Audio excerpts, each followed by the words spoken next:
A vacuum. This is a larger version where we're using electrons impacting a mineral called willemite. It's a zinc silicate with a very small percentage of manganese. So those manganese ions cause it to fluoresce a brilliant yellow, green, or green-yellow. My color vision is a little off, so whatever you see is what you see. And if I say yellowish-green, it looks more yellowish, or green-yellow, then so be it. Did you hollow that cathode out a little bit? This cathode is a piece of stainless steel disc I machined in silver braze. This is hard braze. It's not lead solder. Silver braze with a map torch to the exhaust tube. So I incorporated the exhaust tube and the cathode in one structure. Oh, that's great. I like things symmetrical. So it's not a vacuum? Not yet. This is, when I put, this is the vacuum exhaust port. For vacuum. Is that NPT threading? No, it's 5/16 40. So I have special taps and dies. Talking about the color, did you take a spectrum? Hmm? Did you take a spectrum of the colors? No, I don't have a spectroscope. Now, and then the anode here is another brass disc where I machine annular grooves and use the vacuum type epoxy. Stainless steel rod holds a molybdenum wire, and I wrap the wire around it's actually a willemite crystal, not massive willemite. If you don't mind me asking, is there a specific reason why you have to use these certain wires, or is it just what you have available? It was what I had available. Oh, okay. Yeah. You could use, for example, I was going to use stainless steel, but the gauge was too small. Okay. So, yeah. I've used tungsten before. This one uses tungsten, but the reason in this case was it seals to the pyrex. Because this is when I was doing some glass blowing. So that's old. So in principle, these are the same. This is just hopefully a lot less showy than this is. But I can't use this yet because the epoxy is still pure. Okay. I was, How long was it ill? yeah. Well, some of it's been for 24 hours, which is fine, but others is like 4 hours. Okay, so without further ado, Can you tell us about the power supply? Yes, this power supply is my pride and joy. It cost me like $3.95 20 or 30 years ago. It's a surplus power supply from an oscilloscope I bought. I bought this from Fair Radio Sales. I had 3 or 4. I remember Fair. Fair Radio Sales. And the only thing I've had to do to it, I did put in some mica caps or ceramic caps because the old wax capacitors went south. But it's still the original tubes, step-up transformer, and all This that. is just rectifier? Yeah. So that transformer has a filament winding for a low voltage? Yeah, these are 2 IB3 GTs. So that's, what is that? It's like a 1 volt? 1B3 GTs. Yeah, 1 volt. Yeah. Now, and I did put a fuse in there, so it's still not child safe. That's why it says. No. Now, is that current limited? Does it have like a magnetic shunt or? I don't know. The current limiting is in the transformer. Yeah. Well, or then the person's finger is touching. Yeah. Right. And the thing is, the open circuit voltage is about 12,000 volts. And I got a high voltage probe, and I checked it out a long time ago. And this is my shorting stick. It's from I made it for the electroscope, so it's not designed for this particular project, but it'll work fine. So I shocked myself yesterday because these 2 little 500 picofarad caps still hold a charge. One more question on the power supply. I see you got 2 diode tubes there. Is it full wave rectified? Yeah. Center tap? Yeah. Yeah. Because you only need about 6,000 to drive an O-scope tube. All right, so without further, and this is the rubber hose. We were looking at the rubber hoses. So then a little bit about the actual discharge tube.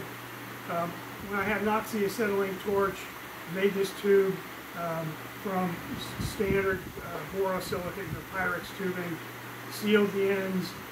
I sealed it, I used 40 thousandths diameter tungsten rod because at one end, because its coefficient of thermal expansion and the Pyrex are fairly close.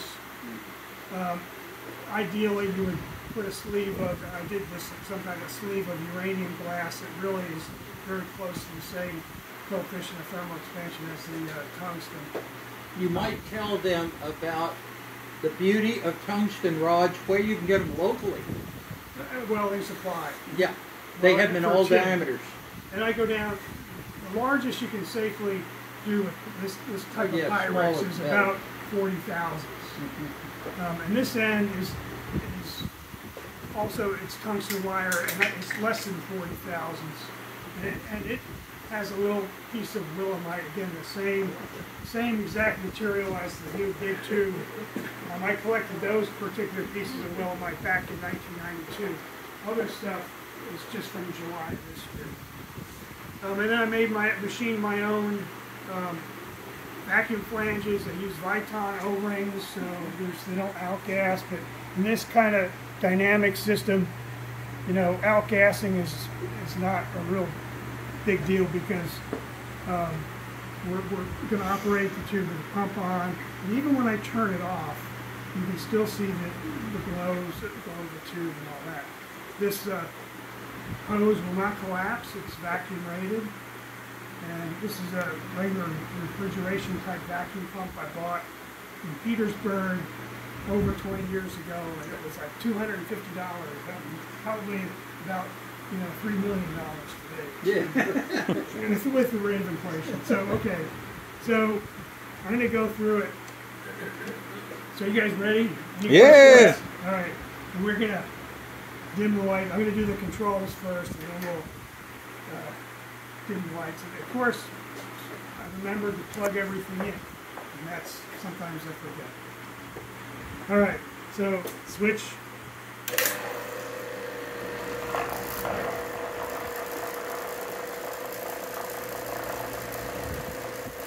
That was your gas valve. It's on. It's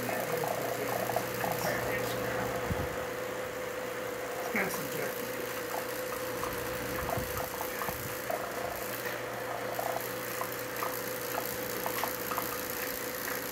Oops. Good one. Good light? Nope, got it. Oh, wow. Yeah, you can see the willemite glowing.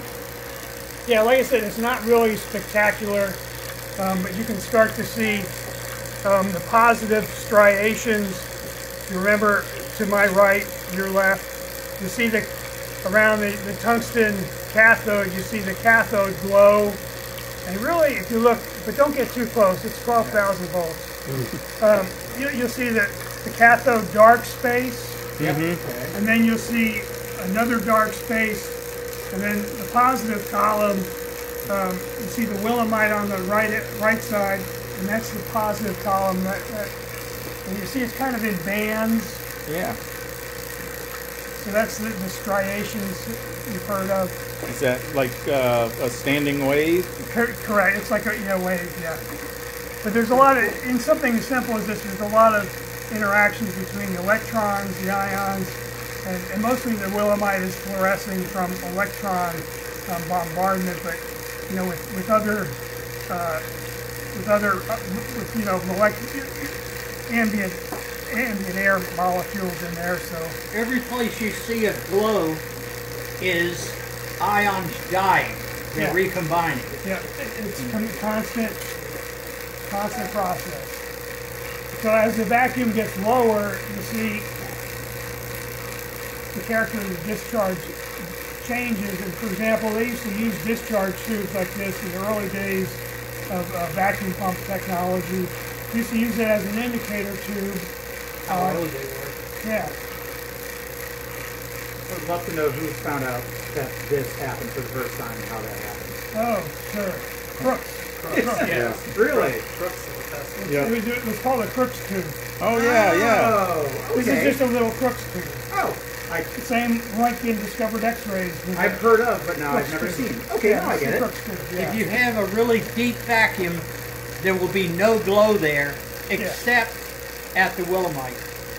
Yeah, and the other thing And is, then beyond that, you can just go to X-ray too. right? The other issue is when all the glow disappears and you have glass starts fluorescing itself, then it's generating X-rays. Oh. Now, if you have your Geiger counter out, you might. Which I do. This is emitting any X-rays or soft X-rays. I had a vasectomy on the 3rd of June, 1997, so I don't care. Now this, the level, the ambient level did go up since you turned it on. So it's probably at those X-rays. Yeah. Do you have any Geisler tubes? Not anymore. I gave them. I either sold or gave them away. I did, yeah. Okay, I have so a few. so what I'm going to do now is I'm going to close the pump and turn it off. So You can see the vacuum change, the pressure changes going on, creating different flows. yeah.